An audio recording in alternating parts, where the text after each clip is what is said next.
Mga pagbasa ng mga salita ng makapangyarihang Diyos. Paglalantad sa mga Antikristo. Ikawalong item. Hinihimok nila ang iba na sa kanila lang magpasakop, hindi sa katotohanan o sa Diyos. Unang bahagi.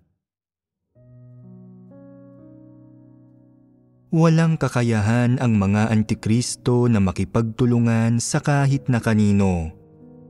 Isa itong seryosong problema. Anuman ang tungkulin na ginagawa ng isang Antikristo, sino man ang kanilang kapareha, palaging magkakaroon ng mga alitan at pagtatalo. Pwedeng sabihin ng ilan na kung sila ang namamahala sa paglilinis at nag-aayos sila sa loob araw-araw, bakit hindi sila makikipagtulungan sa iba? May disposisyonal na problema rito. Kung kanino man sila nakikisalamuha o kasamang gumagawa ng trabaho, palagi nila silang kukutyain, palaging ginugustong pangaralan sila na ipagawa sa kanila ang sinasabi nila. Masasabi ba ninyong kayang makipagtulungan ng gayong tao sa iba? Wala silang kakayahang makipagtulungan sa kahit na kanino. Ito ay dahil masyadong malala ang kanilang tiwaling disposisyon. Hindi lamang sila walang kakayahang makipagtulungan sa iba, palagi rin nilang pinangangaralan at pinipigilan ng iba mula sa itaas. Ninanais nila palaging maging mas mataas sa mga tao at pilitin ang pagsunod ng mga ito. Ito ay hindi lamang isang problema sa disposisyon, isa rin itong seryosong problema sa kanilang pagkatao. Wala silang konsensya o katwiran. Ganito ang masasamang tao. Wala silang kakayahang makipagtulungan sa kahit na kanino, hindi nila kayang makisama sa kahit kanino. Ano ang mga bagay na pinagsasaluhan sa pagkatao sa pagitan ng mga tao? Alin sa mga bagay na iyon ang magkakatugma? Ang konsensya at katwiran at ang kanilang saloobin sa pagmamahal sa katotohanan. Pinagsasaluhan ang mga ito. Kung nagtataglay ang parehong partido ng gayong normal na pagkatao, magkakasundo sila. Kung hindi, hindi nila ito magagawa, at kung ang isa ay nagtataglay nito at ang isa ay hindi, hindi rin nila ito magagawa. Hindi magkakasundo ang mabubuting tao at masasamang tao. Hindi magkakasundo ang mababait na tao at masasamang tao. May ilang kondisyong dapat matugunan para magkasundo ang mga tao ng normal. Bago nila magawang makipagtulungan sa isa't isa, dapat muna silang magkaroon kahit papaano ng konsensya at katwiran at maging matiyaga at mapagpaubaya. Kailangang magkaisa ang mga tao para magawa nilang magtulungan sa paggawa ng isang tungkulin. Dapat nilang gamitin ang mga kalakasan ng iba at punan ang sarili nilang mga kahinaan at maging matiyaga at mapagpaubaya at magkaroon ng batayan sa kanilang asal. Ganyan ang makipagkasundo ng maayos at kahit na pwedeng may mga alitan at pagtatalo paminsan-minsan, pwedeng magpatuloy ang pakikipagtulungan at kahit papaano ay walang uusbong na awayan. Kung ang isang tao ay walang gayong batayan at hindi ginagabayan ng konsensya o hindi makatwiran at gumagawa ng mga bagay sa paraang nakatuon sa pakinabang, tanging pakinabang ang hinahanap, ninanais palaging makinabang sa kapinsalaan ng iba, magiging imposible ang pakikipagtulungan. Ganito ang nangyayari sa masasamang tao at sa mga diablong hari na nakikipaglaban sa isa't isa nang walang tigil. Ang iba't ibang masamang espiritu ng espiritual na mundo ay hindi nagkakasundo sa isa't isa. Kahit na minsan ay pwedeng bumuo ng asosasyon ang mga demonyo. Tungkol ito sa pagsasamantala sa isa't isa para makamit ang mga sarili nilang layunin. Pansamantala ang asosasyon nila at hindi nagtatagal ay sinisira nila ang sarili nila. Pareho ito sa mga tao. Ang mga taong walang pagkatao ay masasamang mansanas na sumisira sa grupo. Ang mga may normal na pagkatao lang ang madaling makipagtulungan, matiyaga at mapagpaubaya sa iba, nagagawang makinig sa opinyon ng iba, at nagagawang isantabi ang kanilang katayuan sa gawaing ginagawa nila para gawin ito sa pakikipagtalakayan sa iba. Sila rin ay may mga tiwaling disposisyon at palaging ninanais na bigyang pansin sila ng iba.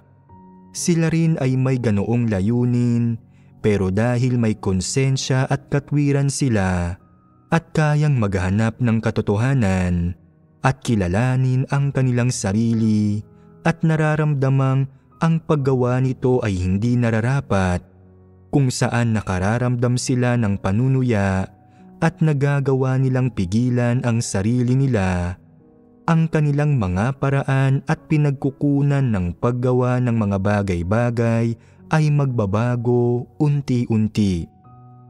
At sa gayon, magagawa nilang makipagtulungan sa iba.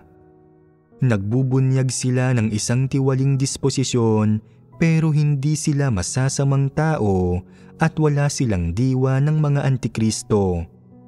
Hindi sila magkakaroon ng anumang malalaking problema sa pakikipagtulungan sa iba. Kung masasamang tao o mga antikristo sila, hindi nila magagawang makipagtulungan sa iba. Ganito ang lahat ng masasamang tao at mga antikristo na pinaaalis ng sambahayan ng Diyos. Wala silang kakayahang makipagtulungan sa kahit na kanino, at lahat sila ay nabubunyag at natitiwalag bilang resulta. Gayunpaman, maraming tao na may disposisyon ng mga antikristo na tumatahak sa landas ng mga antikristo na pagkatapos dumaan sa maraming pagpupungos ay kayang tumanggap sa katotohanan at kayang tunay na magsisi at kayang maging matiyaga at mapagpaubaya sa iba. Ang gayong mga tao ay may kakayahang unti-unting maayos na makipagtulungan sa iba. Ang mga antikristo lamang ang hindi nagagawang makipagtulungan sa sinuman. Gaano man karaming tiwaling disposisyon ang ibinubunyag nila, hindi nila hahanapin ang katotohanan para lutasin ito, pero mananatiling matiyaga sa sarili nilang paraan, walang prinsipyo at walang pagpipigil. Hindi lamang sa hindi nila kayang makipagtulungan ng maayos sa iba. Kung nakikita nilang may nakakikilatis sa kanila at hindi nasisiyahan sa kanila, maglalayon silang pahirapan ang taong iyon at magtataglay ng isang eksklusyonaryo at mapanlaban na saloobin sa kanila.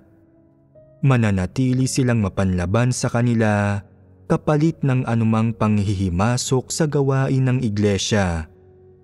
Ito ay tinutukoy ng likas na diwa ng mga antikristo. Ano ang mga aral na dapat ninyong matutunan sa pagsasanay para makipagtulungan ng maayos? Ang matutong makipagtulungan ay isang elemento ng pagsasagawa ng pagmamahal sa katotohanan at isang tanda rin nito.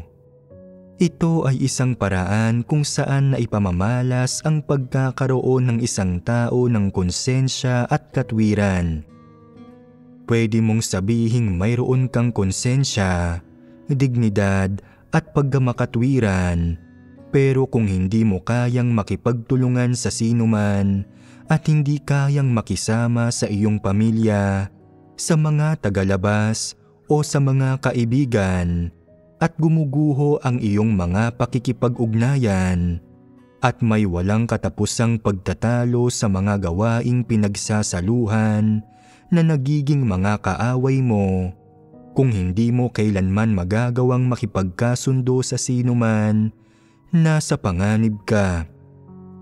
Kung ang gayong pag-uugali ay kabilang sa mga pag-uugali ng lahat ng iyong tiwaling disposisyon o isa sa lahat mong pag-uugali na hindi umaayon sa katotohanan at hindi hihigit sa isang pag-uugaling alam mo at natungkol dito ay palagi kang naghahanap at nagbabago, mayroon ka pa ring tsansa. May puwang pa rin para sa kaligtasan, hindi ito isang malaking problema. Pero kung likas kang isang taong tulad nito, likas na hindi nakakasundo ng sinuman, at walang silbi ang anumang usapan tungkol dito, hindi mo talaga ito napipigilan, iyon ay isang seryosong problema. Kung hindi mo ito itinuturing bilang isang bagay na dapat pansinin, gaano man ibinabahagi ang katotohanan sa iyo, pero pakiramdam mo na ang problema ay hindi isang malaking bagay, na ito ay iyong normal na buhay, ang pangunahing paraan kung saan na ipamamalas ang iyong tiwaling disposisyon, ang sa iyo ay ang diwa ng isang antikristo. At kung iyon ang diwa mo, iyon ay ibang usapin kaysa sa kung tatahakin mo ang landas ng mga antikristo. Ang ilang tao ay tumatahak sa landas ng mga antikristo at ang ilan ay mga antikristo mismo. Wala bang pagkakaiba roon? Ang mga tumatahak sa landas ng mga antikristo ay nagpapakita ng mga pag-uugali ng mga antikristo sa kanilang mga pagkilos. Magbubunyag sila ng disposisyon ng isang antikristo ng medyo mas kapansin-pansin at mas halata kaysa sa karaniwang tao, pero nagagawa pa rin nila ang gawaing naaayon sa katotohanan, may pagkatao at may pagkamakatwiran. Kung ang isang tao ay hindi talagang nakagagawa ng anumang positibong gawain at sa halip ang ginagawa niya ay ang mga pag-uugaling ito ng mga antikristo, ang mga pagbubunyag na ito ng diwa ng isang antikristo, kung ang lahat ng gawaing ginagawa niya at mga tungkuling ginagampanan niya ay gayong mga pagbubunyag, nang walang anumang bagay na naaayon sa katotohanan, sa gayong kaso, siya ay antikristo. Noon, madalas na magbunyag ang ilang lider at manggagawa ng mga disposisyon ng isang antikristo.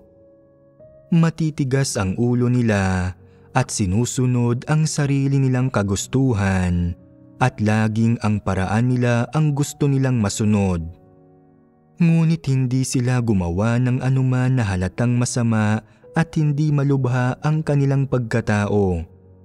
Sa pamamagitan ng pagpupungos, sa pamamagitan ng pagtulong sa kanila ng mga kapatid, sa pamamagitan ng paglipat o pagpapalit sa kanila, sa pamamagitan ng pagiging negatibo ng ilang panahon, sa wakas ay nalaman nila na ang ipinakita nila dati ay mga tiwaling disposisyon. Naging handa silang magsisi at iniisip na ang pinakamahalaga ay magpursige sa paggawa ng aking tungkulin anuman ang mangyari. Bagamat tumatahak ako sa landas ng isang antikristo, hindi ako naklasipika bilang gayon. Ito ang habag ng Diyos, kaya kailangan kong magsikap sa aking pananampalataya at paghahangad. Walang mali sa landas ng paghahangad sa katotohanan. Unti-unti, Ibinabaling nila ang kanilang mga sarili at sila ay nagsisisi. May mga mabubuting namamalas sa kanila. Nagagawa nilang hanapin ang mga katotohanang prinsipyo kapag ginagawa nila ang kanilang tungkulin, at hinahanap din nila ang mga katotohanang prinsipyo kapag nakikisalamuha sa iba. Sa bawat bagay, pumapasok sila sa isang positibong direksyon. Hindi pa ba sila nakapagbago? Pumihit na sila mula sa pagtahak sa landas ng mga antikristo tungo sa pagtahak sa landas ng pagsasagawa at paghahangad sa katotohanan. May pag-asa at pagkakataon pa para sa kanila na mailigtas. Maihahanay mo ba ang gayong mga tao bilang mga antikristo dahil sila ay nagpakita noon ng ilang pagpapamalas ng isang antikristo o nilakaran ang landas ng mga antikristo? Hindi. Mas gugustuhin pa ng mga antikristo na mamatay kaysa magsisi. Wala silang kahihiyan. Bukod pa riyan, malulupit sila at buktot ang kanilang disposisyon at tutol sila sa katotohanan sa sukdulan. Kaya ba ng isang taong tutol sa katotohanan na isagawa iyon o magsisi? Imposible iyan. Ang ibig sabihin ng ganap silang tutol sa katotohanan ay hinding-hindi sila magsisisi. May isang bagay na tiyak tungkol sa mga taong nagagawang magsisi, at ito ay ang nakagawa sila ng mga pagkakamali, subalit nagagawang tanggapin ang paghatol at pagkastigo ng mga salita ng Diyos, nagagawang tanggapin ang katotohanan, at nagagawang subukan sa abot ng kanilang makakaya na makipagtulungan kapag ginagawa ang mga tungkulin nila. Tinatanggap ang mga salita ng Diyos bilang personal nilang kawikaan at ginagawa nilang realidad ng kanilang mga buhay ang mga salita ng Diyos. Tinatanggap nila ang katotohanan at sa kaibuturan nila, hindi sila tutol dito. Hindi ba ito ang pagkakaiba? Ito ang pagkakaiba. Ang mga antikristo, gayunpaman, ay hindi tumitigil sa pagtangging mapungusan. Hindi sila makikinig sa sinuman na ang mga salita ay naaayon sa katotohanan at hindi sila naniniwala na ang mga salita ng Diyos ay ang katotohanan ni hindi nila kinikilala na gayon ang mga ito. Ano ang kalikasan nila? Isa itong pagiging tutol sa katotohanan at pagkamuhi rito sa matinding antas. Kapag ang sinuman ay nakikipagbahaginan sa katotohanan o nagsasalita tungkol sa patotoong batay sa karanasan, labis silang naiinis dito at mapanlaban sila sa taong nakikipagbahaginan. Kung ang isang tao sa iglesia ay nagpapalaganap ng iba't ibang walang katotohanan at masasamang argumento, nagsasabi ng mga kakatwa at walang katotohanang bagay, lubos itong nagpapasaya sa kanila. Agad silang sasali at lulublob sa burak kasama ito sa malapit na kolaborasyon. Isang kaso ito ng pagsasama-sama ng mga ibong may magkakatulad na balahibo ng katulad na naghahanap ng katulad. Kung maririnig nila ang mga hinirang na tao ng Diyos na nakikipagbahaginan sa katotohanan o nagsasalita tungkol sa patotoong batay sa karanasan ng kanilang kaalaman sa sarili at taus-pusong pagsisisi, ito ay nagdudulot sa kanilang mabalisa hanggang sa pagkagalit at humahantong sila sa pag-iisip kung paano ihihiwalay at aatakihin ang taong iyon. Sa madaling salita, hindi sila magiliw sa sinumang naghahangad sa katotohanan. Gusto nilang ihiwalay ang mga ito at maging kaaway ng mga ito.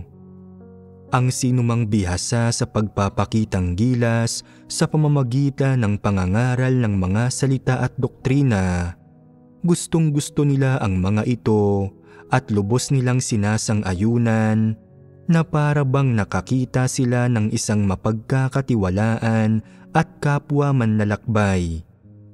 Kung sasabihin ng isang tao, sino man ang gumagawa ng pinakamaraming gawain at gumagawa ng pinakamalaking kontribusyon ay gagantimpalaan ng malaki at kokoronahan at maghahari kasama ng Diyos, masasabik sila ng walang katapusan sa bugso ng pagiging mainitin ang dugo. Mararamdaman nilang mas mataas sila sa iba na sa wakas ay namumukod tangi sila sa karamihan na mayroon na ngayong puwang para sa kanila na ipakita ang kanilang sarili at ipakita ang kanilang halaga. Lubos silang masisiyahan pagkatapos. Hindi ba't iyon ay pagiging tutol sa katotohanan? Ipagpalagay na sasabihin mo sa kanila sa pagbabahaginan na hindi gusto ng Diyos ang mga taong tulad ni Pablo at pinakanasusulklam siya sa mga taong tumatahak sa landas ng mga antikristo at sa mga taong buong araw na umiikot na nagsasabi, Panginoon, Panginoon, hindi ba't marami akong ginawa para sa iyo? Nasusuklam siya sa mga taong buong araw na humihiling sa kanya ng gantimpala at korona. Ang mga salitang ito ay tiyak na totoo, pero anong damdamin ang natitira sa kanila kapag naririnig nila ang gayong pagbabahaginan? Sinasabi ba nila ang amen sa at tinatanggap ang gayong mga salita?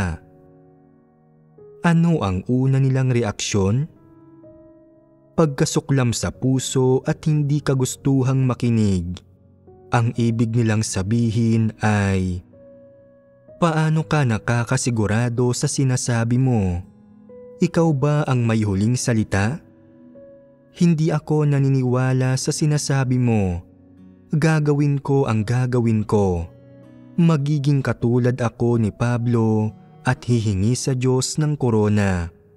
Sa ganoong paraan, pagpapalain ako at magkakaroon ng magandang destinasyon. Pinagpipilitan nilang panatilihin ang mga pananaw ni Pablo. Hindi ba't nakikipaglaban sila sa Diyos? Hindi ba't iyon ay halatang pagsalungat sa Diyos? Isiniwalat at hinimay ng Diyos ang diwa ni Pablo. Marami siyang sinabi tungkol dito at ang bawat bahagi nito ay katotohanan. Pero hindi tinatanggap ng mga antikristo na ito ang katotohanan o ang katunayan na ang lahat ng mga kilos at pag-uugali ni Pablo ay salungat sa Diyos. Sa isipan nila, kinukwestiyon pa rin nila, kung may sinasabi kang isang bagay, ibig sabihin nito ay totoo ito? Ano ang batayan? Para sa akin, mukhang tama ang sinabi at ginawa ni Pablo. Walang mali rito. Naghahangad ako ng korona at gantimpala. Iyon ang kaya ko. Mapipigilan mo ba ako? Ipagpapatuloy ko ang paggawa ng gawain. Kapag marami na akong nagawa, magkakaroon ako ng kapital. Nakapagbigay na ako ng kontribusyon at sa gayon, makapapasok ako sa kaharian ng langit at magagantimpalaan. Walang mali roon. Ganoon katigas ang ulo nila. Hindi nila tinatanggap ang katotohanan kahit kaunti. Pwede kang makipagbahaginan ng katotohanan sa kanila, pero hindi nila ito tatanggapin. Tutol sila rito. Iyan ang saloobin ng mga antikristo sa mga salita ng Diyos, sa katotohanan at ito rin ang kanilang saloobin sa Diyos. Kaya, ano ang pakiramdam ninyo kapag naririnig ninyo ang katotohanan? Pakiramdam ninyo ay hindi ninyo hinahangad ang katotohanan at hindi ninyo ito nauunawaan. Pakiramdam ninyo ay napakalayo pa ninyo rito at kailangan ninyong magsikap tungo sa katotohanang realidad. At sa tuwing inihahambing ninyo ang inyong sarili sa mga salita ng Diyos, doon ninyo nararamdamang masyado kayong nagkukulang at may mababang kakayahan at kulang sa espiritual na pangunawa na pabasta-basta pa rin kayo at na mayroon pa ring kabuktutan sa inyo. At pagkatapos, nagiging negatibo kayo. Hindi ba't iyan ang inyong kalagayan? Ang mga antikristo sa kabilang banda ay hindi kailanman negatibo. Palagi silang napakasigasig, hindi kailanman nagninilay sa kanilang sarili o nakikilala ang kanilang sarili, pero iniisip na wala silang malalaking problema. Ganito ang mga taong palaging mayabang at mapagmagaling. Sa sandaling makakuha sila ng kapangyarihan, nagiging mga antikristo sila. Ikalawa, isang paghihimay sa kung paano palaging may pagnanais at ambisyon ang mga antikristo na kontrolin at lupigin ang mga tao. Magpapatuloy tayo sa pamamagitan ng pagbabahagi tungkol sa susunod na item. Ang mga antikristo ay palaging may pagnanais at ambisyon na kontrolin at lupigin ang mga tao. Ang problemang ito ay mas seryoso kaysa sa kawalan nila ng kakayahang makipagtulungan sa sinuman. Anong uri ng mga tao ang masasabi ninyong gustong kinokontrol at sinasakop ang iba? Anong uri ng tao ang may ambisyon at pagnanais na kontrolin at sakupin ang iba? Bibigyan ko kayo ng isang halimbawa. Nasisiyahan ba sa pagkontrol at pagsakop sa iba ang mga taong partikular na gusto ng katayuan? Hindi ba't kauri sila ng mga antikristo? Nililihis, kinokontrol at sinusupil nila ang ibang mga tao na pagkatapos ay sila ang sinasamba at pinakikinggan. Sa ganoon ay napakamit nila ang pagpapahalaga at paggalang ng mga tao at nahihimok ang mga tao na sumamba at tumingala sa kanila. Wala bang lugar para sa kanila sa puso ng mga tao? Kung ang mga tao ay hindi nakumbinsi sa kanila at hindi sumasang-ayon sa kanila, sasambahin ba sila ng mga ito? Talagang hindi. Kaya pagkatapos magkaroon ng katayuan ang mga taong ito, kailangan pa rin nilang kumbinsihin ang iba para lubos na makuha ang mga ito at mapahanga sa kanila ang mga ito. Saka lamang sila sasambahin ng mga tao. Isa iyong uri ng tao. May isa pa, ang mga partikular na mayabang. Tinatrato nila ang mga tao sa parehong paraan. Nagsisimula sila sa pamamagitan ng pagsupil sa mga tao, pinasasamba at pinahahanga sa kanila ang lahat. Saka lang sila nasisiyahan. Gusto rin ng mga napakalupit na taong ito na kontrolin ang iba. Hinihimok ang mga tao na pakinggan sila, maging nasa impluwensya nila at gumawa ng mga bagay para sa kanila. Pagdating sa parehong napakayayabang na tao at mga taong may mga malupit na disposisyon, kapag nakuha na nila ang kapangyarihan, nagiging mga antikristo sila. Ang mga antikristo ay palaging may ambisyon at pagnanais na kontrolin at sakupin ang iba. Sa kanilang mga pakikipagtagpo sa mga tao, palagi nilang ninanais na tiyakin kung paano sila nakikita ng iba at kung may lugar para sa kanila sa puso ng iba at kung hinahangaan at sinasamba sila ng iba. Kung nakatatagpo sila ng isang taong magaling sa paninipsip, pambobola at panlalangis, sobra silang natutuwa. Pagkatapos ay nagsisimula silang magmataas, nangangaral sa mga tao at sumasatsat tungkol sa magagarbong ideya.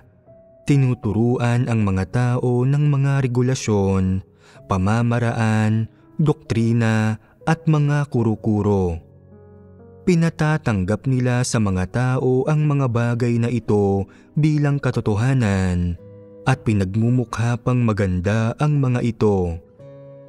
Kung matatanggap mo ang mga bagay na ito, isa kang taong nagmamahal at naghahangad sa katotohanan. Iisipin ng mga taong hindi marunong kumilatis na makatwiran ang mga sinasabi nila at kahit na hindi ito malinaw sa kanila at hindi nila alam kung naaayon ba ito sa katotohanan, pakiramdam lang nila na walang mali sa sinasabi nila at na hindi ito lumalabag sa katotohanan. At kaya sinusunod nila ang mga antikristo. Kung makikilatis ng isang tao ang isang antikristo at mailalantad siya, gagalitin nito ang antikristo na basta na lang ibubunton sa kanya ang sisi, hahatulan siya at pagbabantaan siya nang may pagpapakita ng puwersa. Ang mga walang pagkilatis ay lubusang nasusupil ng antikristo at hinahangaan nila ito mula sa kaibuturan ng kanilang puso na nagdudulot sa pagsamba nila sa antikristo, pagsandig sa kanya at maging pagkatakot sa kanya. May pakiramdam sila na inaalipin sila ng antikristo na para bang hindi mapapalagay ang puso nila kung mawawala sa kanila ang pamumuno, mga pangaral at mga pamumuna ng antikristo. Kung wala ang mga bagay na ito, para bang wala silang pakiramdam ng seguridad at baka hindi na sila gustuhin ng Diyos. Pagkatapos, natutunan ng lahat na panoorin ang ekspresyon ng antikristo kapag kumikilos sila sa takot na hindi magiging maligaya ang antikristo. Sinusubukan ng lahat na pasayahin siya. Ang gayong mga tao ay determinadong sumunod sa antikristo. Sa kanilang gawain, nangangaral ang mga antikristo ng mga salita at doktrina. Mahusay silang magturo sa mga tao na sumunod sa ilang partikular na regulasyon. Hindi nila kailanman sinasabi sa mga tao kung ano ang mga katotohanang prinsipyo na dapat nilang sundin, kung bakit dapat silang kumilos ng ganito, kung ano ang mga layunin ng Diyos, kung anong mga pagsasaayos ang ginawa ng sambahayan ng Diyos para sa gawain, kung ano ang pinakamakabuluhan at mahalagang gawain, o kung ano ang pangunahing gawain na dapat gawin. Walang sinasabing anuman ang mga antikristo tungkol sa mga bagay na ito na pinakamahalaga. Hindi sila kailanman nakikipagbahaginan sa katotohanan kapag gumagawa at nagsasaayos ng gawain. Sila mismo ay hindi nakauunawa sa mga katotohanang prinsipyo, kaya ang magagawa lang nila ay turuan ang mga tao na sumunod sa ilang regulasyon at doktrina, at kung ang mga tao ay kukontra sa kanilang mga kasabihan at regulasyon, haharapin nila ang pagsaway at pagbatikos ng mga antikristo. Madalas na gumagawa ang mga antikristo sa ilalim ng bandila ng sambahayan ng Diyos. Binabatikos ang iba at pinangangaralan sila mula sa isang mataas na posisyon. Masyado pa ngang nalilito ang ilang tao sa kanilang pangangaral na pakiramdam nila ay may utang na loob sila sa Diyos sa hindi nila pagkilos ng naaayon sa mga hinihingi ng mga antikristo. Hindi ba't napasailalim sa kontrol ng mga antikristo ang gayong mga tao? Anong uri ng pag-uugali ito sa bahagi ng mga antikristo? Pag-uugali ito ng pang-aalipin.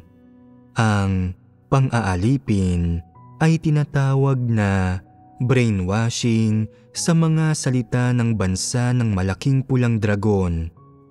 Katulad na lang ito kapag hinuhuli ng malaking pulang dragon ang mga mananampalataya sa Diyos. Bukod sa pagpapahirap sa kanila, gumagamit pa ito ng ibang pamamaraan. Brainwashing. Mga magsasaka o manggagawa o intelektual man sila, ginagamit ng malaking pulang dragon ang marami nitong maling pananampalataya at panlilinlang, ateismo, ebolusyon at Marxismo-Leninismo para i-brainwash ang mga tao. Pwersahang itinuturo ang mga bagay na ito sa mga tao, gaano man kasuklam-suklam o nakapandidiri ang tingin ng mga taong iyon sa mga ito. Pagkatapos ay ginagamit ang mga ideya at teoryang ito para igapos ang mga paa ng mga tao at kontrolin ang kanilang puso. Ganito pinipigilan ng malaking pulang dragon ang mga tao na manampalataya sa Diyos mula sa pagtanggap ng katotohanan at mula sa paghahangad sa katotohanan para mailigtas at maperpekto. Sa parehong paraan, gaano man karaming sermon ang napakikinggan ng mga taong kontrolado ng mga antikristo, hindi nila maunawaan ang katotohanan o kung para saan talaga ang pananampalataya sa Diyos o kung anong uri ng landas ang dapat nilang tahakin o ang tamang pananaw na dapat nilang taglayin sa paggawa ng bawat bagay o ang paninindigan na dapat nilang taglayin. Wala silang nauunawaan sa mga bagay na ito. Ang lahat lang ng nasa puso nila ay ang mga salita at doktrina at ang mga hungkag na teorya ng mga antikristo. At pagkatapos mailigaw at kontrolin ng mga antikristo sa mahabang panahon, sila ay nagiging ganap na katulad ng mga ito. Naging mga tao silang nananampalataya sa Diyos pero hindi talaga tumatanggap sa katotohanan at tumututol at lumalaban pa nga sa Diyos. Anong uri ng mga tao ang mga naliligaw at kinokontrol ng mga antikristo? Walang duda, walang sino man sa kanila ang nagmamahal sa katotohanan. Lahat sila ay mga mapagpaimbabaw, mga taong hindi naghahangad sa katotohanan sa kanilang pananampalataya sa Diyos at na hindi humaharap sa mga wastong usapin sa paggawa ng kanilang mga tungkulin. Sa kanilang pananampalataya sa Diyos, hindi sumusunod ang mga taong ito sa Diyos. Sa halip ay sumusunod sila sa mga antikristo. Nagiging alipin sila ng mga antikristo at bilang resulta ay hindi nila makakamit ang katotohanan. Ang kinalabasan na ito ay hindi maiiwasan. Ano ang prinsipyo ng Diyos sa pagtrato sa mga tao? Puwersa ba ito? Kontrol ba ito? Hindi. Ito ay ang eksaktong kabaligtaran ng kontrol. Ano ang prinsipyo ng Diyos sa kung paano niya tinatrato ang mga tao? Binibigyan niya sila ng kalayaang pumili. Oo, binibigyan ka niya ng kalayaang pumili. Binibigyang kakayahan ka niya na makaabot sa sarili mong pangunawa sa gitna ng mga kapaligirang inilalatag niya para natural kang makagawa ng pangunawa at karanasan ng tao. Binibigyang kakayahan kanyang maunawaan ng natural ang isang aspekto ng katotohanan para kapag nakatagpo kang muli ng gayong kapaligiran, alam mo kung ano ang gagawin at kung ano ang pipiliin. Binibigyang kakayahan ka rin niyang maunawaan kung ano ang tama at kung ano ang mali mula sa kaibuturan ng iyong puso para sa huli ay mapipili mo ang tamang landas. Hindi ka kinokontrol ng Diyos at hindi ka niya pinupuwersa. Ang isang antikristo, gayunpaman, ay kumikilos sa eksaktong kabaligtaran. Ibi-brainwash at tuturuan ka niya ng doktrina sa pamamagitan ng panlilihis sa iyo, pagkatapos ay gagawin ka niyang alipin. Bakit ginagamit ko ang salitang alipin? Ano ang alipin? Nangangahulugan ito na hindi mo makikilatis kung tama o mali ang antikristo at hindi ka mangangahas na gawin ito. Hindi mo malalaman kung tama siya o mali. Malilito at magugulo ang iyong puso. Hindi magiging malinaw sa iyo kung ano ang tama at kung ano ang hindi. Hindi mo malalaman kung ano ang dapat at hindi dapat gawin. Maghihintay ka lang na parang puppet para sa mga tagubilin ng antikristo. Hindi nangangahas na kumilos kung hindi ibinibigay ng antikristo ang salita at nangangahas lamang na kumilos kapag narinig mo na ang mga utos niya. Mawawala ang iyong sariling likas na kakayahan at hindi gagampanan ng iyong kalayaang pumili ang papel nito. Magiging isang patay na tao ka. Magkakaroon ka ng puso pero hindi ka makapag-iisip. Magkakaroon ka ng isip pero hindi mo maisasaalang-alang ang mga problema. Hindi mo malalaman ang tama sa mali o kung anong mga bagay ang positibo at kung ano ang negatibo, o kung ano ang tamang paraan ng pagkilos at kung ano ang maling paraan ng pagkilos. Hindi nahahalata na kontrol ka na ng antikristo. Ano ang kokontrolin niya? Ito ba ay ang iyong puso o ito ba ang iyong isipan? Ito ay ang iyong puso. Pagkatapos ay natural na mapapasailalim sa kontrol niya ang iyong isipan. Itatali niya ng mahigpit ang iyong mga paa at kamay. Bibigkisin ang mga ito ng mabilis at matatag para sa bawat hakbang na iyong gagawin, malulugmok ka sa pag-aalinlangan at pagdududa at uurong ka pagkatapos. At pagkatapos ay gugustuhin mong gumawa ng isa pang hakbang para gumawa ng ilang pagkilos, pero uurong kang muli. Sa bawat bagay na gagawin mo, magiging maulap at hindi malinaw ang iyong paningin. Hindi ito maihihiwalay sa mga mapanlihis na pahayag ng antikristo. Ano ang pangunahing pamamaraan kung paano kinokontrol ng mga antikristo ang mga tao? Ang sinasabi lang nila ay mga bagay na naaayon sa mga kuro-kuro at imahinasyon ng mga tao, sa mga damdamin ng mga tao at sa pangangatwiran ng tao. Parang may kaunti silang pagkatao kapag nagsasalita sila, pero hindi sila nagtataglay ng anumang katotohanang realidad. Sabihin mo sa akin, magagawa ba ng mga taong kinokontrol ng mga antikristo at sumusunod sa mga ito ang mga tungkulin sa sambahayan ng Diyos ng buong puso at buong lakas nila? Hindi. Ano ang dahilan sa likod niyon? Hindi nila nauunawaan ang katotohanan. Iyon ang pangunahing dahilan. At may isa pang dahilan. Ang mga antikristo ay nakikilahok sa mga tunggalian sa kapangyarihan. Hindi nila isinasagawa ang katotohanan sa paggawa ng kanilang tungkulin, ni hindi nila ginagawa ito ng buong puso at lakas nila. Kaya bang isagawa ng kanilang mga alalay ang katotohanan kung gayon? Anuman ang uri ng isang antikristo, ang mga alalay nilang sumusunod sa kanila ay magiging ganoon din.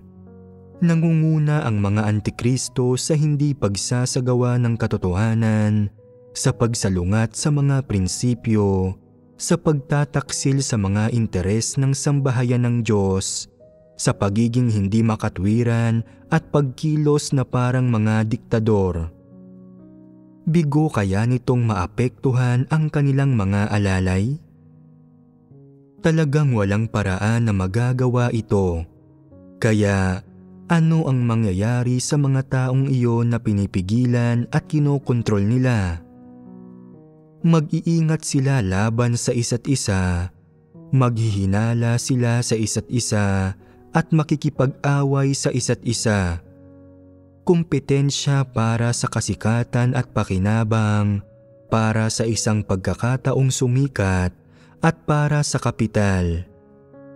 Sa kaibuturan, ang lahat na kontrolado ng isang antikristo ay hindi nagkakasundo at hindi na nagkakaisa. Maingat at mapagbantay sila sa kanilang mga pagkilos. Hindi sila bukas sa isa't isa at wala silang mga normal na relasyon ng tao sa isa't isa. Walang normal na pagbabahaginan sa pagitan nila. Walang pagdadasal, pagbabasa. Walang normal na espiritual na buhay.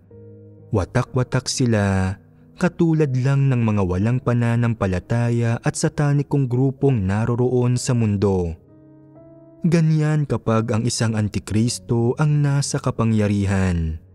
May pagiging mapagbantay sa pagitan ng mga tao, mga bukas at nakatagong pakikibaka, pananabotahe, selos, panghuhusga at pagkukumpara sa kung sino ang umaako ng mas kaunting responsibilidad.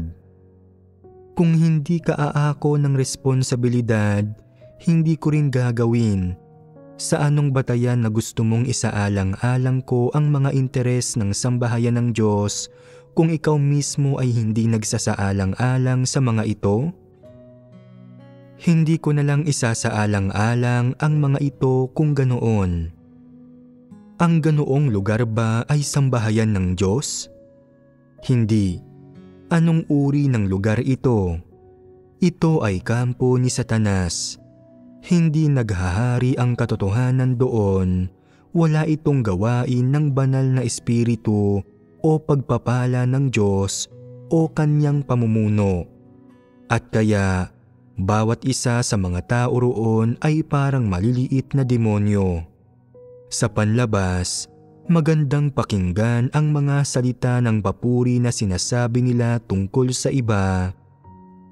Oh, talagang mahal nila ang Diyos, talagang naghahandog sila, talagang nagdurusa sila sa paggawa ng kanilang tungkulin. Pero pagawain mo sila ng pagsusuri sa isang tao, at kung ano ang sasabihin nila sa iyo sa likod niya ay magiging iba sa kung ano ang sinasabi nila sa kanyang presensya. Kung ang mga kapatid ay mapasa sa kamay ng isang huwad na lider, magiging watak-watak sila tulad ng isang tumpok ng buhaghag na buhangin sa pagganap ng kanilang mga tungkulin.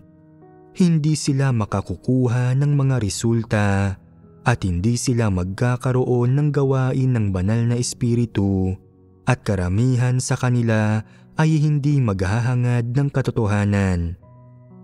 Paano kung napasailalim sila kung gayon sa kontrol ng isang antikristo? Hindi na matatawag ang mga tao na iyon na iglesia. Ganap silang mapabibilang sa kampo ni Satanas at sa gang ng antikristo. Bakit palaging gustong kontrolin ng mga antikristo ang mga tao? Ito ay dahil hindi nila pinangangalagaan ang mga interes ng sambahayan ng Diyos at wala silang pakialam sa buhay pagpasok ng hinirang na mga tao ng Diyos. Ang tanging pagsasaalang-alang nila ay para sa sarili nilang kapangyarihan, katayuan at katanyagan. Naniniwala sila na hanggat may kontrol sila sa puso ng mga tao at napasasamba ang lahat sa kanila, matutupad ang kanilang ambisyon at pagnanais.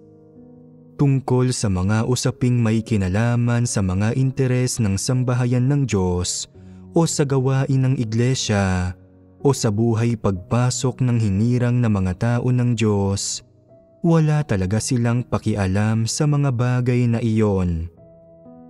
Kahit umusbong pa ang mga problema, hindi nila nakikita ang mga ito. Hindi nila nakikita ang mga problema gaya ng kung saan hindi naaangkop ang mga pagsasaayos ng mga tauhan sa sambahayan ng Diyos o kung saan hindi makatwiran ang pamamahagi ng mga ari-arian ng sambahayan ng Diyos na masyadong marami sa mga ito ang nawala, pati na rin ang kung sino ang nagwaldas nito o kung sino ang nagdudulot ng mga pagkagambala at panggugulo sa kanilang gawain, o kung sino ang hindi angkop na gumagamit ng mga tao, o kung sino ang pabasta-basta sa kanilang gawain, at lalong hindi nila inaasikaso ang gayong mga problema. Ano ang inaasikaso nila? Anong mga bagay ang pinakikialaman nila? Maliliit na bagay. Anong uri ng mga bagay ang maliliit na bagay? Magbigay ng ilang detalye. Magsisimulang lutasin ng ilang lider ang mga usapin sa tahanan ng mga partikular na kapatid. Halimbawa, may isang tao sa kanilang pamilya ang hindi nakakasundo ang iba. Ito ay mga usapin lamang ng pang-araw-araw na buhay. Iyan ay isang bagay na ginagawa ng mga huwad na lider. At ano ang ginagawa ng mga antikristo?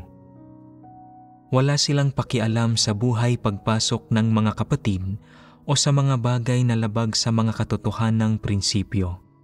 Pinapansin lang nila ang mga bagay na nakaaapekto sa kanilang dangal at katayuan.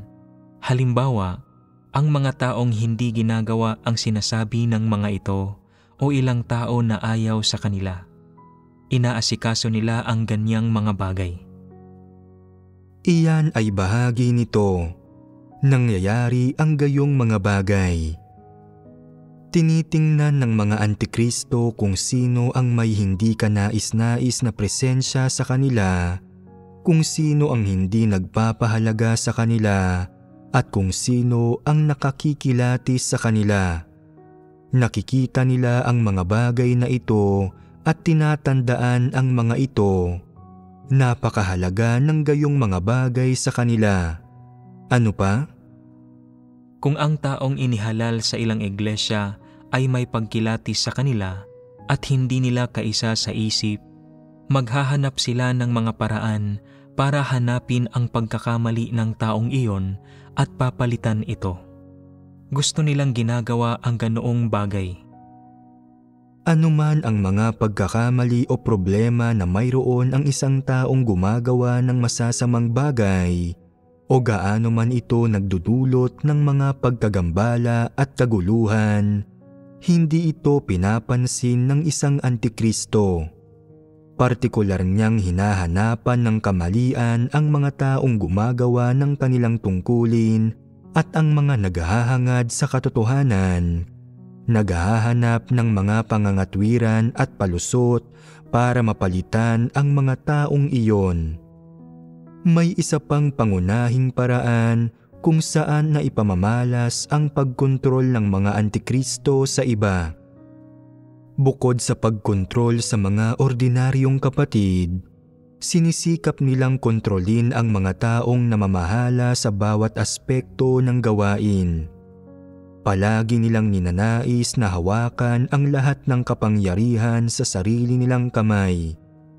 Kaya, nagtatanong sila tungkol sa lahat ng bagay. Binabantayan at minamatyagan nila ang lahat ng bagay para makita kung paano ginagawa ng mga tao ang mga bagay-bagay. Hindi talaga sila nakikipagbahaginan sa mga katotohanang prinsipyo sa mga tao o binibigyan ang mga tao ng kalayaang kumilos. Gusto nilang gawin ng lahat ang sinasabi nila at magpasakop sa kanila. Palagi silang natatakot na maipamamahagi ang kapangyarihan nila at makukuha ng ibang tao. Kapag tinatalakay ang isang issue, gaano man karaming tao ang nakikipagbahaginan tungkol dito o kung anong mga resulta ang ibinubunga ng kanilang pagbabahaginan, tatanggihan nilang lahat ang mga ito kapag nakarating ito sa kanila at kailangang simulan muli ang talakayan. At ano ang huling resulta nito? Hindi pa tapos ang mga bagay-bagay hanggat hindi pinakikinggan ng lahat ang mga ito, at kung hindi pa iyon nangyari, kailangan nilang magpatuloy sa pagbabahaginan. Kung minsan ay nagpapatuloy ang pagbabahagi ng ito hanggang sa hating gabi nang walang sino mang pinahihintulutang matulog, hindi ito natatapos hanggat hindi pinakikinggan ng iba ang sinasabi nila. Ito ay isang bagay na ginagawa ng mga antikristo. Mayroon bang mga taong naniniwala na sa paggawa nito, inaako ng isang antikristo ang responsibilidad para sa gawain? Ano ang pagkakaiba sa pagitan ng pag-ako ng responsibilidad para sa gawain at ng despotismo ng mga antikristo? Kapag nagiging maingat at responsable ang mga tao sa gawain, ginagawa nila ito para malinaw na maibahagi ang mga katotohanang prinsipyo para maunawaan ng lahat ang katotohanan. Ang mga antikristo sa kabilang banda ay kumikilos na parang mga diktador para mapanatili ang kapangyarihan, para maggamit ng kalamangan, para pabulaanan ang lahat ng pananaw na naiiba sa kanilang mga opinyon at pwedeng maging sanhi ng pagkapahiya nila. Wala bang pagkakaiba ang mga layuning ito? Ano ang iba sa mga ito? Makikilatis mo ba iyon? Ang pagpapaunawa sa mga tao sa mga katotohanang prinsipyo sa pamamagitan ng pagbabahaginan at pakikipagtagisan para sa pagpapahalaga. Ano ang pagkakaiba ng dalawa? Mga layunin. Hindi lang mga layunin. Siyempre magkaiba ang mga layunin. Ang isa sa mga pamamaraang ito ay higit na magiging kapaki-pakinabang sa sambahayan ng Diyos. Ang pagiging mas kapaki-pakinabang ng isa sa mga ito sa sambahayan ng Diyos ay isa pang pagkakaiba kung isasaalang-alang ang mga interes ng sambahayan ng Diyos. Pero ano ang pangunahing pagkakaiba, ganoon pa man? Kapag tunay na nakikipagbahaginan sa katotohanan ang isang tao, malinaw ito kapag narinig mong hindi ito isang personal na pangangatwiran o pagtatanggol. Ang pinagbabahaginan lang nila ay nakaukol para maipaunawa sa lahat ang mga layunin ng Diyos. Ang lahat ng ito ay patotoo sa mga layunin ng Diyos. Ginagawang malinaw ng gayong pagbabahaginan ang mga katotohanang prinsipyo at pagkatapos marinig ito, nagkakaroon ng landas pasulong ang mga tao. Alam nila kung ano ang mga prinsipyo. Alam nila kung ano ang dapat nilang gawin sa hinaharap. Malamang na hindi sila sasalungat sa mga prinsipyo sa paggawa ng tungkulin nila. At ang layunin ng kanilang pagsasagawa ay magiging mas tumpak. Ang ganoong pagbabahaginan ay hindi nababahiran ng kahit katiting na personal na pangangatwiran o pagtatanggol. Pero paano nangangaral ang mga taong iyon na gustong gawing pabor sa kanila ang mga bagay-bagay at ipasailalim ang iba sa kanilang kontrol? Ano ang ipinangangaral nila? Ipinangangaral nila ang tungkol sa pagbibigay katwiran nila sa kanilang sarili at ang mga kaisipan, intensyon at layon sa likod ng anumang ginawa nila para tanggapin ito ng mga tao, paniwalaan ito at hindi magkaroon ng maling pagkaunawa sa mga ito. Ang lahat ng ito ay pagbibigay katwiran lang sa sarili. Wala talagang katotohanan dito. Kung makikinig kang mabuti, maririnig mo na walang katotohanan sa kanilang pinagbabahaginan. Ang lahat ng ito ay mga kasabihan, palusot at pangangatwiran ng tao. Iyon lang iyon. At pagkatapos nilang magsalita, nauunawaan ba ng lahat ang mga prinsipyo? Hindi. Pero naunawaan nila ng bahagya ang tungkol sa mga layunin ng tagapagsalita. Ito ang kaparaanan ng mga antikristo. Ganito nila kinokontrol ang mga tao. Sa sandaling maramdaman nila na ang kanilang katayuan at katanyagan ay dumanas ng kawalan at naapektuhan sa loob ng grupo, agad silang tumatawag ng isang pagtitipon para subukang isalba ang mga ito sa anumang paraang kaya nila. At paano nila isinasalba ang mga bagay na iyon? Sa pagbibigay ng mga palusot, sa pag-aalok ng mga pangangatwiran, sa pagsasabi kung ano ang iniisip nila noong panahong iyon. Ano ang layunin nila sa pagsasabi ng mga bagay na ito? Para linawin ang lahat ng mga maling pagkaunawa na mayroon ang lahat tungkol sa kanila. Katulad lang ito ng malaking pulang dragon. Pagkatapos nitong pahirapan at parusahan ang isang tao, pawawalang sala at lilinisin siya nito mula sa anumang kaso na ipinaratang sa kanya. Ano ang layunin ng paggawa nito? Pawawalang sala at babayaran ka nito pagkatapos ka nitong gawan ng masama para isipin mong mabuti at mapagkakatiwalaan pala talaga ang malaking pulang dragon. Sa ganitong paraan, hindi manganganib ang pamumuno nito. Ganito rin ang mga antikristo. Walang isang bagay silang sinasabi o ginagawa na hindi para sa sarili nilang kapakanan. Hindi sila magsasabi ng anuman para sa kapakanan ng katotohanan. Lalong hindi sila magsasabi o gagawa ng anuman para sa kapakanan ng sambahayan ng Diyos. Ang lahat ng sinasabi at ginagawa nila ay para sa kapakanan ng sarili nilang reputasyon at katayuan.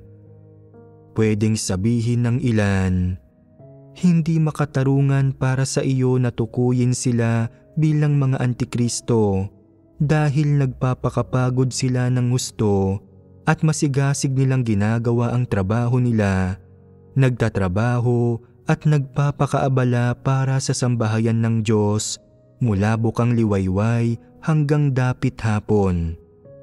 Minsan ay nagiging masyado silang abala para kumain. Labis silang nagdusa. At para kanino sila nagdurusa? Para sa sarili nila. Kung wala silang katayuan, gagawin ba nila ang parehong bagay? Nagpapakaabala sila ng ganoon para sa sarili nilang reputasyon at katayuan. Ginagawa nila ito para sa isang gantimpala. Kung hindi sila ginantimpalaan o kung wala silang kasikatan, pakinabang o katayuan, matagal na sana silang umatras. Ginagawa nila ang mga bagay na ito sa harap ng iba at habang ginagawa nila ito, gusto nilang ipaalam sa Diyos ang tungkol sa kanila at udyukan siyang ibigay sa kanila ang nararapat nilang gantimpala batay sa lahat ng kanilang ginawa. Ang gusto nila sa huli ay isang gantimpala. Ayaw nilang makamit ang katotohanan. Dapat maunawaan mo ang hanggang sa puntong ito. Kapag sa pakiramdam nila ay nakaipon na sila ng sapat na kapital, kapag nagkaroon na sila ng pagkakataong magsalita kasama ng iba, ano ang nilalaman ng sinasabi nila? Una, ito ay ang pagmamalaki ng mga kontribusyon nila. Isang psikolohikal na pag-atake. Ano ang isang psikolohikal na pag-atake?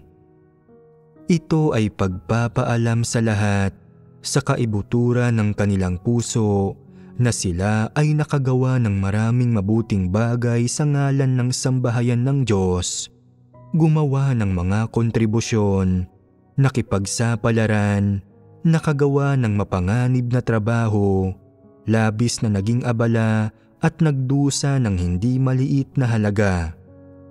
Ito ay paglalatag ng kanilang mga kredensyal at pagsasabi ng tungkol sa kanilang kapital sa harap ng iba.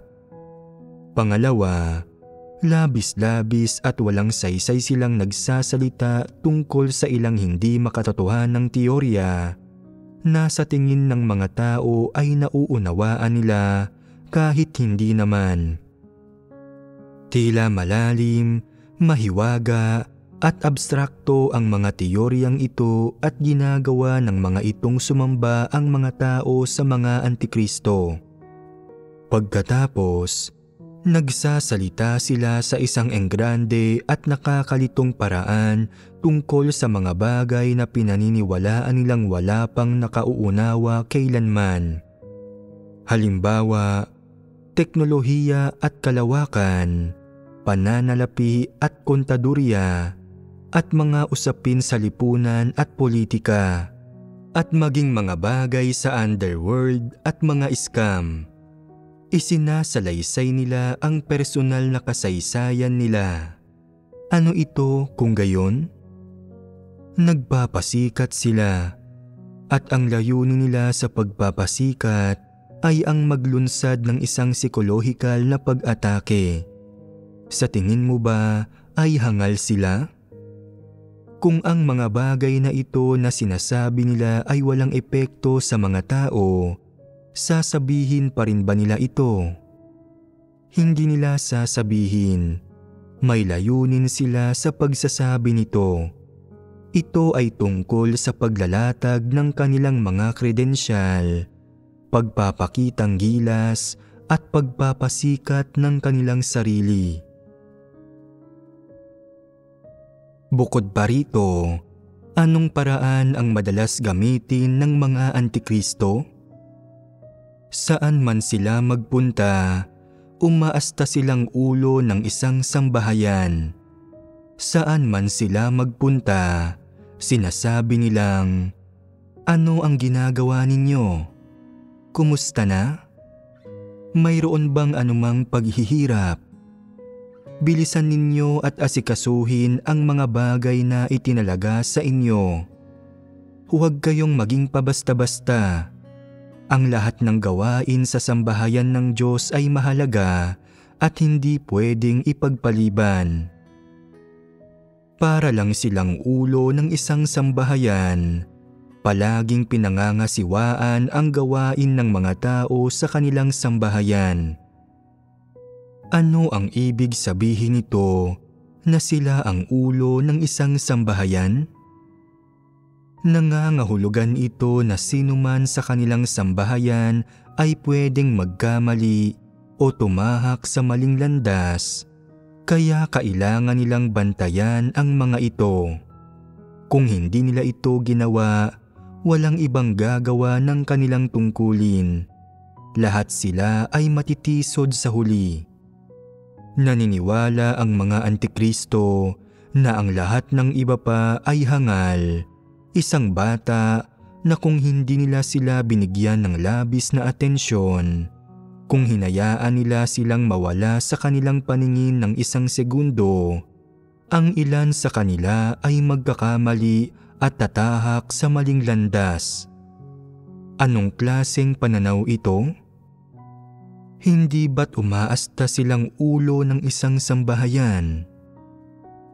Gumagawa ba sila ng konkretong gawain kung gayon?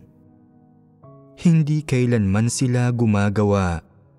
Isinasaayos nila na gawin ng iba ang lahat ng gawain. Inuukol lamang ang sarili nila sa burokrasya at sa pagiging amo, at kapag nagawa na ng iba ang gawain, parang sila na rin mismo ang gumawa nito. Ang lahat ng karangalan ay napupunta sa kanila. Tinatamasa lang nila ang mga benepisyo ng kanilang katayuan. Hindi sila kailanman gumagawa ng anumang bagay na kapaki-pakinabang sa gawain ng sambahayan ng Diyos. At kahit na makita nilang pabasta-basta o pabaya ang isang tao sa pagganap ng kanyang tungkulin, na may isang taong nanggagambala at nanggugulo sa gawain ng iglesia, binibigyan lamang nila ang mga ito ng ilang salita ng paalala at inaaliw ang mga ito, pero hindi nila kailanman inilalantad o pinaghihigpitan ang mga ito. Hindi sila kailanman sumasalungat sa sinuman. Kung walang gustong makinig sa kanila, sasabihin nila, "Nagkadurog-durog ang puso ko sa pag-aalala sa inyong lahat. Nagsalita ako hanggang sa matuyo ang aking mga labi. Pinagod ko ang sarili ko hanggang sa puntong halos mahati ako sa dalawa. Binibigyan ninyo ako ng labis na pag-aalala." Hindi ba't kahiyahiyang sabihin nila ito? Nasusuklam ba kayong marinig ito? Isang paraan ito na naipamamalas ang patuloy na pagnanais ng mga antikristo na kontrolin ang mga tao. Paano nakikipagbahaginan ang gayong mga antikristo sa mga tao? Sinasabi nila sa akin, halimbawa, na hindi ginagawa ng mga tao sa ilalim ko ang sinasabi sa kanila. Hindi nila sineseryoso ang gawain ng iglesia. Pabasta-basta sila at walang patumangga nilang ginagastos ang pera ng sambahayan ng Diyos. Sila ay totoong mga hayop. Ang mga taong ito, mas mababa sila kaysa sa mga aso. Ano ang tono nila rito? Ginagawa nilang eksepsyon ang sarili nila. Ang ibig nilang sabihin ay, isinasaalang-alang ko ang mga interes ng sambahayan ng Diyos. Hindi nila ginagawa iyon. Ano ang tingin ng mga antikristo sa sarili nila? Isang brand ambassador. Ano ang isang brand ambassador? Tingnan ang mga brand ambassador mula sa ilang bansa. Anong uri ng mga tao sila? Pinipili sila sa kanilang kagandahan. Napakagaganda nila, magaling silang magsalita, at lahat sila ay dumaan sa pagsasanay. Sa likod ng mga eksena, lahat sila ay may mga koneksyon at pakikitungo sa matatangkad, mayayaman at mga gwapong lalaki, sa mga opisyal na may matataas na ranggo, sa mayayamang negosyante, kaya mga brand ambassador sila. Ano ang sinasandigan nila para maging mga brand ambassador? Dahil lang ba ito sa kanilang mga kaaya-ayang hitsura, magandang figura at husay sa pagsasalita? Pangunahin silang sumasandig sa mga koneksyon nila sa likod ng mga eksena. Hindi ba't ganyan ang nangyayari? Oo, ganyan ang nangyayari. Ang mga antikristo na palaging umaastang lider o ulo ng isang sambahayan ay palaging gustong gamitin ang ganitong pamamaraan, ang ganitong postura, para iligaw ang mga tao at kontrolin sila. Hindi ba't medyo katulad ito ng estilo ng isang brand ambassador? Nakatayo sila roon. Ang mga kamay ay magkadaop sa kanilang likuran. At kapag tumango at yumuko sa kanila ang mga kapatid, sasabihin nilang, "Magaling, gawin mo ng maayos ang trabaho mo." Sino sila para sabihin iyon? Anong posisyon ang itinalaga nila sa kanilang sarili? Hindi ako nagsasabi ng gayong mga bagay kahit saan ako pumunta. Narinig ninyo na ba ako na nagsabi ng gayong bagay? Paminsan-minsan, sasabihin ko, ang ganitong pagkakataon na mayroon kayo para gawin ang inyong tungkulin ng may kapayapaan ng isip ay hindi isang bagay na madaling dumating. Kailangan ninyong samantalahin ang pagkakataong ito at gawin ng maayos ang inyong tungkulin. Huwag ninyong hayaang itaboy kayo dahil sa paggawa ng masama at pagdudulot ng mga kaguluhan. Saan nagmumula ang sinasabi kong ito? Sa pagiging taos-puso. Pero ganoon ba mag-isip ang isang antikristo? Hindi siya ganoon mag-isip at hindi siya ganoon kumilos. Sinasabihan niya ang iba na gawin ng maayos ang trabaho nila. Ginagawa ba niya mismo ito? Hindi niya ginagawa. Gusto niyang magtrabaho ng maayos ang iba. Nagpapakapagod ng husto para sa kanya. Nagtatrabaho para sa kanya. At sa huli, siya ang nakakakuha ng lahat ng karangalan. Nagpapakapagod ba kayo ng gusto para sa akin ngayon? Ginagawa ang inyong mga tungkulin? Hindi rin kayo nagtatrabaho para sa akin. Ginagampanan ninyo ang inyong mga tungkulin at obligasyon at pagkatapos ay tinutustusan kayo ng sambahayan ng Diyos. Magiging kalabisan bang sabihin na tinutustusan ko kayo? Hindi ito isang maling pahayag at sa katunayan, talagang ganito ang mga bagay-bagay. Pero kung ipasasabi mo sa akin iyan, hindi ko sasabihin. Hindi iyon kailanman mamumutawi sa aking mga labi. Sasabihin ko lang na tinutustusan kayo ng sambahayan ng Diyos. Ginagampanan ninyo ang sarili ninyong mga tungkulin sa sambahayan ng Diyos at tinutustusan kayo ng Diyos. Kaya, para kanino ninyo ginagawa ang inyong mga tungkulin? Ginagampanan ninyo ang sarili ninyong mga tungkulin at obligasyon. Ito ang responsibilidad na dapat ninyong gampanan bilang mga nilikha. Ginagawa ninyo ito sa presensya ng Diyos. Talagang hindi ninyo dapat sabihin na nagtatrabaho kayo para sa akin. Hindi ko iyon kailangan. Hindi ko kailangan ng sinumang nagtatrabaho para sa akin. Hindi ako ang amo. Hindi rin ako ang presidente ng ilang kumpanya. Hindi ako kumikita mula sa inyo at hindi kayo kumakain ng pagkain ko. Nakikipagtulungan lang tayo sa isa't isa. Nakikipagbahaginan ako ng mga katotohanang dapat kong ibahagi sa inyo para maunawaan ninyo ang mga ito at humayo kayo sa tamang landas at sa gayon napapanatag ang aking puso.